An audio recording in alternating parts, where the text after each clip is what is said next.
Top of the morning, y'all. Look, I feel like this video affects every single person on this channel because y'all either own land right now or you have the American dream of owning land. So this information is about to change your life. Soak it up because, as we say down here in the South, I want y'all to know the difference between facts and fertilizer. Y'all get me? This video is sponsored by Patriot Mobile. You know, we have brought thousands of people on here on this channel up to the adult table by switching to Patriot Mobile. And it's something as easy as switching to your cell phone carrier actually makes a difference in conservative causes. The best part is Patriot Mobile is going to give you access to all 3 major networks so you don't have to worry about coverage ever. If there was no option, I guess that'd be one thing, but Patriot Mobile is America's only Christian wireless provider. Y'all know that? They contribute millions of dollars to conservative causes every single year. Y'all know where the other ones donate to? Plus, switching's easy and you get to keep your phone number. So, go to patriotmobile.com/buddy and get a free month of service with code BUDDY. Just dump that liberal carrier. It just takes a few minutes, y'all. I'm gonna put the link below. All right, y'all, so there's a viral video of a woman that's going around right now, and she owns 37 acres. And the government just told her that on her 37 acres, she cannot even put on a tiny house. A tiny house on 37 acres. You can't do it. It's not zoned for it. I want you to watch the video, then we're gonna break it down. I'm gonna help you kind of get around this in the future if this is you, because if it's not you right now, it will be one day with the way things are going, I promise you. Watch this video and we're gonna talk. Even if you own 37 acres of land, the government will still control your land. Did y'all know that? Because I didn't know that, and I just walked into the municipal building. Okay, I'm gonna put a tiny home on my property. And he immediately said, nope, you can't do that. I was like, what? What are you talking about? I have 37 acres. There's plenty of room to put a tiny home. Nope, you can't do that. You're zoned to have one house on your property. I'm like, dude, my property is massive, okay? And this is for my kids' future, to have a tiny home. Ultimately, I want three little tiny homes in the back corner of our property. Nope, you can't do that. What do you mean you can't do that? No.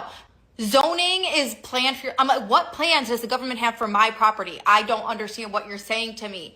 And you could tell this guy had never gotten any pushback because I was pushing back. Like, you're telling me I can't put a tiny home on my property for my children to live in when they're 18, 19, 20, young adults. What are you talking about? No, it's not zoned for that. Okay, so rezone it. And then he's like, well, there's a floodplain here. And I was like, he said 100-year floodplain. I said, well, what year are we on?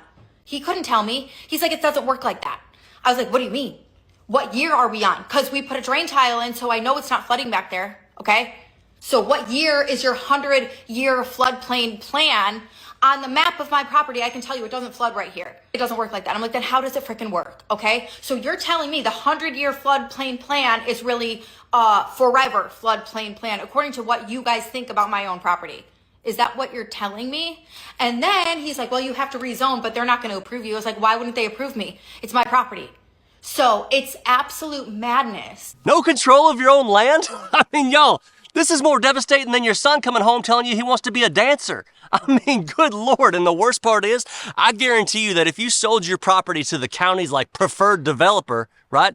They could get it rezoned and throw up like 100 houses in no time. And I'm trying not to go full Billy Bob Thornton and Landman here, but it's taken every ounce of self-control I've got. I promise you. Because you know that the developer would throw up some cheap, subdivided houses. They wouldn't be up to code, and nobody would even bat an eye. Honestly, like, where I live, I think it's crazy that people even ask for permission in the first place. Just build it. This is America, right? By asking, you are literally admitting that they have a say-so in what you do with your life, in what you do with your property. Did y'all realize that? Go ahead and ask the Appalachian folks how they use a certain unalienable right to abide by these kind of situations. You know, there's plenty of historical accounts where Americans have stood their ground against the state and against the banks to really stick it up their hind end when it matters. Well, the first thing is you can look for exemptions and variances. The other thing is, in the case of this woman and putting a tiny home on 37 acres, just get one of those tiny homes that you can put up on a trailer. Then it ain't a permanent fixture, is it? I could keep that thing on my property. I could run it down to the Sonic parking lot, or I could tell the zoning commissioner it's going to be parked outside his mom's house, okay? And then watch his face when you do it, and please record it for me. But in this case, what you're going to want to do is you're going to want to hire a land surveyor to subdivide that 37 acres into smaller plots with their own deeds. You got me? And then after that, you place the plots under an LLC that is inside of a trust. And that's the kicker right there, because then each new mini property is going to have a one home credit to the zoning district. After that, it's up yours, Mr. Taxman, and we're back to living in real America again. Because look, they don't want your kids, your 3 kids living on a family compound one day. It's way more profitable to the government to have all your 3 kids in an inner city somewhere struggling, paying overpriced premiums for apartments down there when the government can control everything they do. The only freedom you really got is what you decide to spend your money on. Y'all see what I'm saying? Y'all, I don't think we hate the government enough, is what I'm trying to say. But if you get around this trash, it's going to be amazing. You're going to be celebrating like a lesbian in Asheville, North Carolina when the new Subaru Forester drops. I promise you that, which is going to be a happy day for her. God bless you and your family. I do hope this helps a lot of people. Be good.